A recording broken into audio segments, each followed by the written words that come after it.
အပိုင်း7ရဲ့အစမှာတော့ qualifying ပြိုင်ပွဲရဲ့ရလဒ်ကြောင့် Okada ကပျော်နေခဲ့ပြီးတော့ Okuyama ကပြိုင်ပွဲကျရင်အဆင့်9လို့မှန်းထားပေမဲ့အခုတော့အဆင့်1ရတဲ့အပြင်ကိုမှစံချိန်1ပါတင်နိုင်လိုက်တာကြောင့် Okuyama သာတိသွားရင်တော့တော်တော်လေးပျော်နေမှာပဲလို့လည်းပြောနေခဲ့ပါတယ်။ဒါပေမဲ့လည်းကနေဒါကတော့ထိပ်ဆုံးကားသမားတွေကြံနေသေးတာကြောင့်အခုအဆင့်1ကယာယီရထားပေမဲ့အားလုံးပြီးသွားရင်တော့အဆင့်ကတိတ်မကျနိုင်ပါဘူးလို့လည်းပြောနေခဲ့ပါတယ်။တစ်ဖက်မှာလည်းကူကီကအစီအစဉ်ခံမောင်းနေခဲ့ပါတယ်။သူကအခုချိန်မှာကနေဒါရဲ့စံချိန်ကြောင့်စိတ်လှုပ်ရှားနေခဲ့ပြီးတော့သူ့ကိုယ်သူတော့မယုံနိုင်ဖြစ်နေခဲ့ပါတယ်။အရင်ပြိုင်ပွဲတွေကဆိုရင်တော့ပေါ့တန်တန်ပြိုင်တတ်ပြီးတော့ကောင်မလေးကိုပဲအမြဲဦးစားပေးတတ်တဲ့သူကအခုချိန်မှာတော့ကနေဒါကြောင့်အရာအားလုံးပြောင်းလဲသွားပြီဖြစ်လို့စူးစမ်းပြီးတော့မောင်းနေရင်းနဲ့ပဲကနေဒါတင်းထားတဲ့စံချိန်ထက် 0.2 စက္ကန့်ပိုမြန်သွားတာကြောင့်စံချိန်တိတ်ဖြစ်သွားခဲ့ပါတယ်။ပြိုင်ပွဲကိုကြည့်နေတဲ့ကနေဒါကလည်းဒါပါကြောင်းလဲဆိုတာကိုလည်းသူသိနေခဲ့ပါတယ်။ ATC ကားကဂီယာချင်းမှုဆိုရင်စီယာတိုင်းကနေပြီးတော့ဂီယာတိုင်းကိုလက်ပြောင်းလိုက်တာကအချိန်တစ်ခုကြာနေပေမဲ့စူပါကားတွေကစီယာတိုင်းနားမှာတင်ချင်းလို့ရတော့အချိန်ကိုတက်တာတာကြောင့်ပဲဖြစ်နေခဲ့ပါတယ်။ကိုကီကတော့သူ့စိတ်ထဲမှာအကွာအဝေးကိုပူချမ်းပဲထင်နေပေမဲ့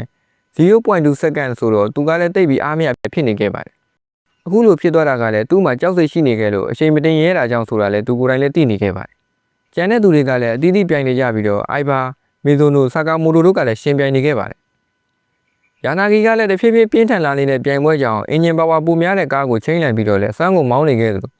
အာခါပါရဲ့အလှည့်မှာလည်းရှေ့ကလူတွေရဲ့အချိန်ကိုမှီအောင်လည်းစူးစမ်းမောင်းနေခဲ့ပါတယ်။အခုတစ်ခါမှာတော့ project D အဖွဲ့ကိုကိုစားပြုထားတဲ့မိုရိုဘိုရှီရဲ့အလှည့်ပဲဖြစ်ပါတယ်။သူကတော့ MFG ဆိုတာ project D ကစတင်ပြီးတည်ထောင်ထားပေမဲ့ဥရောပမှာပညာရေးသင်လာခဲ့ကြတဲ့ကူကီပကင်ပောင်ဝါကနေဒါတို့ကဥဆောင်နေရကသူ့အတွက်တော့လက်မခံခြင်းတွေဖြစ်နေတာကြောင့်စူးစမ်းပြီးတော့လည်းမောင်းနေခဲ့ပါတယ်။ဒါတွေကိုကြည့်နေတဲ့ CEO ကတော့ကနေဒါမှာအရန်တော်တဲ့စက်ပြင်စရာအိုကူယာမှာရှိနေသလိုမိုရိုဘိုရှီမှာလည်းမာဆူမိုတိုလိုအရေးချင်းရှိတဲ့စက်ပြင်စရာတောက်ရှိနေတဲ့အပြင်ခုသူမောင်းနေတဲ့ကားကလည်း Rose ကဲကိုယ်တိုင်စိတ်တိုင်းကျလှုပ်ခိုင်းထားတဲ့အပြင်ကိုမှမာဆူမိုတိုရဲ့ပညာကုန်သုံးထားတဲ့ကားလည်းဖြစ်နေခဲ့ပါတယ်။အရင်ကဆိုရင်တပွဲတည်းဖြစ်ခဲ့ကြတဲ့တာကူမီရဲ့ Rose ကဲတို့ကအခုချိန်မှာတော့သူရဲ့တပည့်တွေကပြိုင်ပွဲတွေအဖြစ်ပြိုင်နေတာကအရင်ချိန်တွေကိုတော့ပြန်ပြီးသတိရစေတာကြောင့် CEO ကတော့ဝမ်းနဲ့နေခဲ့ပါတယ်။ပြိုင်ပွဲရဲ့နောက်ဆုံးရက်မှာတော့ဘကင်ပောင်ဝါကလည်းရှင်ပြိုင်နေခဲ့ပါတယ်။ဒီလမ်းကြောင်းကိုအရင်နှစ်ကသူကတခါပြိုင်မှုထားတော့လမ်းကြောင်းကိုသိနေတာကြောင့်တိတ်ပြီးဖိအားပေးမောင်းစရာမလိုဘဲနဲ့ပန်းဝင်ကနေကြာမှအရှင်တင်လိုက်ရင်ရပြီလို့လည်းတွေးနေခဲ့ပါတယ်။ဒါပေမဲ့လည်းစံချိန်သိပ်တင်နေတာကြောင့်အားကုန်ထုံမောင်းလိုက်ပြီးတော့စံချိန်တင်လည်းတင်နိုင်ခဲ့ပါတယ်။ခက်စကဲတင်ထားခဲ့တဲ့စံချိန်ကိုဒီနှစ်ကျမှ3ရောက်တောင်ချိုးလိုက်တာကြောင့် CEO ကတော့အရန်ကိုအံ့ဩနေခဲ့ရပါတယ်။ကနေဒါနဲ့အိုဂါဒါကလည်းအတူရှိနေခဲ့ပြီးတော့ qualify ပြိုင်ပွဲပြီးသွားတော့အဆင့်တွေကိုလည်းကြည့်နေခဲ့ပါတယ်။ဒီချိန်မှာပဲကနေဒါကတော့ run နဲ့ချိန်ထားလို့ပြန်တော့မယ်ဆိုပြီးတော့လည်းထွက်လာခဲ့လိုက်ပါတယ်။တစ်ဖက်ကတော့ run ကလည်းကနေဒါကိုအဆောင်လက်ဆောင်လေးပေးဖို့ကိုလည်းသူစီစဉ်လာခဲ့ပါတယ်။ဒီလိုနဲ့နှစ်ယောက်သားတွေ့ခဲ့ကြပြီးတော့ run ကဘယ်ချိန်ပေးရမှန်းမသိဖြစ်နေချိန်မှာပဲကနေဒါရဲ့အိမ်မှာသူ့လိုအဆောင်လေးချိတ်ထားတာကိုတွေးလိုက်တော့ဘယ်သူပေးတာလဲမိန်းကလေးလားယောက်ျားလေးလားဆိုတဲ့မိကုန်းတွေကိုလည်းစက်တိုက်မေးနေခဲ့ပါတယ်။ဒီတော့ကနေဒါက MFG မှာဝင်ပြိုင်နေတဲ့မိန်းကလေးလို့ပြောလိုက်တော့ run တယောက်ကတော့အရန်ကိုဝမ်းနဲ့သွားပြီးတော့ဒေါသတွေထွက်ကပောက်ကွဲနေခဲ့ပါတယ်။ဒီလိုနဲ့ run ကတော့သူပေးမဲ့လက်ဆောင်လေးကိုကနေဒါကိုပြစ်ပေါက်ပေးလိုက်ပြီးတော့လည်းထွက်ပြေးသွားခဲ့ပါတယ်။ယထာလမ်းမေးမှာရက်နေရင်းနဲ့စိတ်ဖိစီးမှုတွေရမ်းများတာကြောင့်ယထာလမ်းဘုတ်ကိုမူးလဲကျသွားခဲ့ပြီးယထာကလည်းလာနေခဲ့ပါတယ်။ဒီတော့ကနေဒါကလည်းအတင်းပြေးသွားလိုက်ပြီးတော့ယထာရှိကိုလည်းတက်ဝင်သွားခဲ့ပါတယ်။အားလုံးကလည်းယထာနောက်ကိုပြေးလာကြည့်ကြပေမဲ့ရှားတစ်ဖက်ကနေကနေဒါကတော့ run ကိုပွချီထားရင်းနဲ့အဆင်ပြေတဲ့အကြောင်းကိုလည်းပြောနေခဲ့ပါတယ်။ဒီလိုနဲ့အိမ်ကိုပြန်ရောက်တော့လဲ run ရဲ့အမေကကျေးဇူးတွေတင်နေခဲ့တော့ကနေဒါကသူတို့နှစ်ယောက်စကားများရန်ဖြစ်ကြလို့သာအခုလိုဖြစ်သွားတာကြောင့်ကိုယ့်ကိုယ်အပြစ်တွေတင်နေခဲ့တော့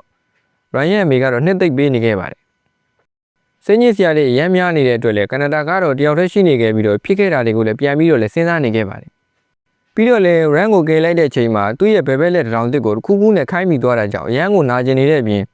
်မနေ့ကပြိုင်ပွဲမှာဂီယာတောင်ကောင်းကောင်းထိုးနိုင်ပါမလားဆိုတာကိုလည်းတွေးနေခဲ့ပါတယ်။ run ကိုပွေ့ချီထားတဲ့အချိန်တွေကိုပြန်စဉ်းစားပြီးတော့လည်းတဖြည်းဖြည်းနဲ့သူကစတင်ပြီးတော့လည်း run ကိုစိတ်ဝင်စားလာခဲ့ပါပြီ။ run ကိုပွေ့ချီထားတဲ့အချိန်တွေကိုပြန်ပြီးစဉ်းစားရင်းနဲ့ပဲဖြည်းဖြည်းနဲ့စတင်ပြီးတော့လည်းစိတ်ဝင်စားလာခဲ့ပါပြီ။နောက်ဆုံးတော့ကျွန်တော်တို့အားလုံးစောင့်နေကြတဲ့ပြိုင်ပွဲကြီးစတင်လာခဲ့ပါပြီ။အားလုံးကလည်းတေချာပြင်ဆင်နေခဲ့ကြပြီးတော့ကားသမားတွေကလည်း qualify ပြိုင်ပွဲရဲ့အဆင့်အလိုက်နေရာတွေယူထားခဲ့ကြပါတယ်။ကနေဒါကလည်းကားမထွက်ရသေးခင်အချိန်မှာပဲအိုဂါဒါကိုတောင်းပန်နေခဲ့ပြီးတော့တောင်စစ်ကတန်ရာကရမ်းနာနေတော့ဂီယာချင်းရတာတိတ်ပြီးတော့အဆင်မပြေဖြစ်တဲ့အကြောင်းကိုလည်းပြောနေခဲ့ပါတယ်။ဂီယာတန်ကိုရှေ့ကိုထိုးလို့ရရင်ပဲနောက်ကိုဆွဲပြီးပြောင်းတဲ့အချိန်တွေဘေးဘက်ကိုဆွဲတဲ့အချိန်တွေမှာတော်တော်လေးနာကျင်ရတာကြောင့်ဂီယာချင်းမှုတွေလည်းအခက်တွေတွေ့နေခဲ့ပါတယ်။ဒီဘိုင်းကတော့ဒီမှာနေပြီးသွားခဲ့ပါပြီ။ကနေဒါရဲ့ဒဏ်ရာနဲ့အခက်အခဲတွေကြောင့်ဘာတွေဆက်ဖြစ်လာမလဲဆိုတာကိုတော့နောက်တစ်ပိုင်းမှာဆက်လက်တင်ဆက်ပေးသွားမှာဖြစ်ပါတယ်။ ဗီဒီယိုလေးကိုကြိုက်နေတဲ့ဆိုရင်လည်း like and share လေးနဲ့ channel လေးကို subscribe လေးလုပ်ထားဖို့အတွက်လည်းတောင်းဆိုလိုက်ပါတယ်အားလုံးကိုကျေးဇူးအများကြီးတင်ပါတယ်